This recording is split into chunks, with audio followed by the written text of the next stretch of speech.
ಸ್ಯಾಂಡಲ್ವುಡ್ನಲ್ಲಿ ಕಿಚ್ಚನ ಹೇಳಿಕೆ ಧಗಧಗಿಸ್ತಾ ಇದೆ. ಸ್ಟಾರ್ ವಾರ್ನ ಭಾಗನ ಇದು ಅನ್ನುವಂತಹ ಚರ್ಚೆ ಜೋರಾಗಿದೆ. ಅದರಲ್ಲೂ ಕೂಡ ಗಂಡು ಮೆಟ್ಟಿನ ನಾಡು ಹುಬ್ಬಳ್ಳಿಯಲ್ಲಿ ಕಿಚ್ಚ ಸುದೀಪ್ ಆಡಿದಂತಹ ಅದೊಂದು ಮಾತು ನಾನಾ ಆಯಾಮದಲ್ಲಿ ಚರ್ಚೆಗೆ ಗ್ರಾಸವಾಗ್ತಾ ಇದೆ. ಈ ಎಲ್ಲ ಬೆಳವಣಿಗೆಗಳ ನಡುವೆ ಕಿಚ್ಚ ಸುದೀಪ್ ಅವರ ಹೇಳಿಕೆಗೆ ಮತ್ತೊಮ್ಮೆ ಸ್ಪಷ್ಟನೆಯನ್ನು ಕೊಟ್ಟಿದ್ದಾರೆ. ಹಾಗಾದರೆ ಕಿಚ್ಚನ ಸಮರ್ಥನೆ ಏನು? ಬನ್ನಿ ನೋಡ್ಕೊಂಡು ಬರೋಣ.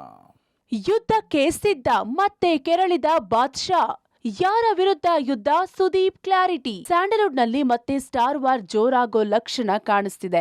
ಇತ್ತೀಚೆಗೆ ಹುಬ್ಬಳ್ಳಿಯಲ್ಲಿ ನಡೆದ ಮಾರಕ್ ಚಿತ್ರದ ಪ್ರಮೋಷನ್ ಕಾರ್ಯಕ್ರಮದ ವೇದಿಕೆಯಲ್ಲಿ ಕಿಚ್ಚ ಸುದೀಪ್ ಆಡಿದ ಒಂದು ಮಾತು ಭಾರಿ ಚರ್ಚೆಗೆ ಕಾರಣವಾಗಿದೆ. ನಾವು ಯುದ್ಧಕ್ಕೆ ಸಿದ್ಧ, ಮಾತಿಗೆ ಬದ್ಧ ಅಂತ ಸುದೀಪ್ ಹೇಳಿದ್ದು ದರ್ಶನ್ ಅಭಿಮಾನಿಗಳನ್ನ ಕೆರಳಿಸಿತ್ತು. ಇದರ ಬೆನ್ನಲ್ಲೇ ದರ್ಶನ್ ಪತ್ನಿ ವಿಜಯಲಕ್ಷ್ಮಿ ಕೂಡ ಸುದೀಪ್ ವಿರುದ್ಧ ಪರೋಕ್ಷವಾಗಿ ಹರಿಹಾಯ್ದಿದ್ರು. ದರ್ಶನ್ ಇಲ್ಲದೇ ಇರುವಾಗ ಕೆಲವೊಬ್ರು ಮಾತನಾಡ್ತಾರೆ ಅಂತ ಪರೋಕ್ಷವಾಗಿ ಕಿಚ್ಚನ ಕಾಲೆಳೆದಿದ್ರು.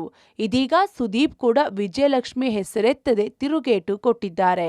ಚೆಸ್ ಆಡುವಾಗ ಕದ್ದು ಮುಚ್ಚಿ ಚೆಕ್ ಅನ್ನಲ್ಲ, ಚೆಸ್ನಲ್ಲಿ ಚೆಕ್ ಹೇಳಿನೇ ಹೊಡಿಬೇಕು. ಪೈರಸಿ ಬಗ್ಗೆ ವಾರ್ನ್ ಮಾಡಿದ್ದು ತಪ್ಪ? ವಿರೋಧಿಗಳಿಗೆ ಟಾಂಗ್ ಕೊಟ್ಟರ ಕಿಚ್ಚ. ದರ್ಶನ್ ಪತ್ನಿ ವಿಜಯಲಕ್ಷ್ಮಿ ದರ್ಶನ್ಗೆ ಕಿಚ್ಚ ಸುದೀಪ್ ಪರೋಕ್ಷವಾಗಿ ತಿರುಗೇಟು ಕೊಟ್ಟಿದ್ದಾರೆ. ಈ ವೇದಿಕೆಯಲ್ಲಿ ಪೈರಸಿ ಅಂತ ಪದ ಬಳಸೋದು ಅವಶ್ಯಕತೆ ಇರಲಿಲ್ಲ. ಚೆಸ್ ಆಡುವಾಗ ಚೆಕ್ ಹೇಳಿಯೇ ಹೊಡಿಬೇಕು. ಈಗ ಚೆಕ್ ಹೇಳಿದ್ದೀನಿ ಅಂತ ತಮ್ಮ ವಿರೋಧಿಗಳಿಗೆ ಕಿಚ್ಚ ಟಾಂಗ್ ಕೊಟ್ಟಿದ್ದಾರೆ. ಇನ್ನು ಹುಬ್ಬಳ್ಳಿಯಲ್ಲಿ ನಾನು ಹೇಳಿದ ವಿಚಾರಕ್ಕೆ ಯಾರು ರಿಯಾಕ್ಟ್ ಮಾಡಿದ್ದಾರೆ ಅಂತ ಇವತ್ತು ನನಗೆ ಗೊತ್ತಾಯಿತು. ನೀವು ಹೋಗಿ ಅವರನ್ನು ಕೇಳಿ ಯಾರಿಗೆ ಹೇಳಿದ್ದು ಅಂತ. ಅವರು ನನಗೆ ಹೇಳಿದ್ದು ಅಂತ ಹೇಳಿ, ಆಗ ಅದಕ್ಕೆ ನಾನು ಉತ್ತರ ಕೊಡ್ತೀನಿ ಅಂತ ಕಿಚ್ಚ ಸುದೀಪ್ ಹೇಳಿದ್ದಾರೆ. ದರ್ಶನ್ ಪತ್ನಿ ವಿಜಯಲಕ್ಷ್ಮಿ ಮಾತಿಗೆ ಪರೋಕ್ಷವಾಗಿ ತಿರುಗೇಟು ಕೊಟ್ಟಿದ್ದಾರೆ. ನಾನು ಹುಬ್ಬಳ್ಳಿಯಲ್ಲಿ ಮಾತಾಡಿದ್ದು ನೆಕ್ಸ್ಟ್ ಡೇ ಅಲ್ಲಿ ಬೆಂಕಿ ಹತ್ಕೊಂಡಿದ್ರೆ ಒಪ್ತೀನಿ. ಸೈಲೆಂಟ್ ಆಗಿತ್ತು ನೆಕ್ಸ್ಟ್ ಡೇ. ನನಗೆ ವಿಚಾರನೇ ಗೊತ್ತಿಲ್ಲ. ನ್ಯೂಸ್ ಸಿಕ್ಕುತ್ತಾ ಕೇಳಿದ್ರು ಯಾರೋ ಹಿಂಗೆ ರಿಯಾಕ್ಟ್ ಮಾಡಿದಾರಂತ. ಈಗ ನಾನೊಂದು ಪ್ರಶ್ನೆ ಕೇಳ್ತಾ ಇರೋದು, ದಯವಿಟ್ಟು ಹೋಗಿ ಅವ್ರಿಗೆ ಕೇಳ್ಕೊಂಬನ್ನಿ ನೀವು ಯಾರಿಗೆ ಹೇಳಿದ್ದು ಅಂತ. ನಮಗೆ ಅಂತ ಹೇಳಿ ನಾನು ಅದಕ್ಕೆ ಕರೆಕ್ಟಾಗಿ ಏನು ಉತ್ತರ ಕೊಡಬೇಕೋ ಕೊಡ್ತೀನಿ. ಯಾರ್ದೋ ಸ್ಟೇಟ್ಮೆಂಟಿಗೆ ನನ್ನ ಹತ್ರ ಪ್ರಶ್ನೆ ಕೇಳೋದು ತಪ್ಪಾಗ್ಬಿಡುತ್ತೆ. That means you are disrespecting me. Please ask that person who they meant. ಇವಾಗ ಅವ್ರು ಯಾರಿಗೆ ಹೇಳಿದಾರೋ ಪಾಪ, ಅವ್ರಿಗೆ ಏನು ನೋವಿದೆಯೋ ನನಗೆ ಗೊತ್ತಿಲ್ಲ. ಇಷ್ಟು ಕ್ಯಾಮ್ರಾ ಇದೆ, ಇಷ್ಟು ತಾಕತ್ತಿದೆ, ಹೇಳ್ಸಿ. ಹೇಳ್ದೇನೆ ನಾನು ರಿಯಾಕ್ಟ್ ಮಾಡೋದು ತಪ್ಪಾಗುತ್ತೆ. ಯುದ್ಧಕ್ಕೆ ಸಿದ್ಧ, ಮಾತಿಗೆ ಬದ್ಧ ಎಂಬ ಹೇಳಿಕೆ ಬಗ್ಗೆಯೂ ಕಿಚ್ಚ ಸುದೀಪ್ ಮೌನ ಮುರಿದಿದ್ದಾರೆ. ಹುಬ್ಬಳ್ಳಿಯಲ್ಲಿ ಯುದ್ಧಕ್ಕೆ ಸಿದ್ಧ ಎಂದು ಮಾತನಾಡಿದ್ದಕ್ಕೆ ದೊಡ್ಡ ಕಾರಣ ಇದೆ. ನಾವು ಕಾರಲ್ಲಿ ಹೋಗಬೇಕಾದ್ರೆ ನನಗೆ ಒಂದು ಮಾರಕ್ ಚಿತ್ರ ಪೈರಸಿ ಮಾಡಲು ಪ್ಲಾನ್ ಹಾಗೂ ದೊಡ್ಡ ವೆಚ್ಚ ಮಾಡ್ತಿದ್ದಾರೆ. ಮಾರಕ್ ಚಿತ್ರವನ್ನ ಮುಗಿಸಿಯೇ ಬಿಡ್ಬೇಕು ಅನ್ನೋ ಷಡ್ಯಂತ್ರ ನಡೀತಿದೆ ಅಂತ ಸುದ್ದಿ ಬರುತ್ತೆ. ಪೈರಸಿ ಮಾಡೋಕೆ ರೆಡಿಯಾಗಿರೋರಿಗೆ ನಾನು ಏನಾದ್ರೂ ಮಾಡೋಕೆ ರೆಡಿಯಾಗಿದ್ದೀನಿ ಅಂತ ಗೊತ್ತಾಗ್ಬೇಕು. ಅದಕ್ಕೆ ಯುದ್ಧಕ್ಕೆ ಸಿದ್ಧ ಎಂದಿದ್ದೆ ಎಂದು ತಾವು ಹುಬ್ಬಳ್ಳಿಯಲ್ಲಿ ಆಡಿದ ಮಾತಿಗೆ ಸ್ಪಷ್ಟನೆ ಕೊಟ್ಟಿದ್ದಾರೆ. Issues that started.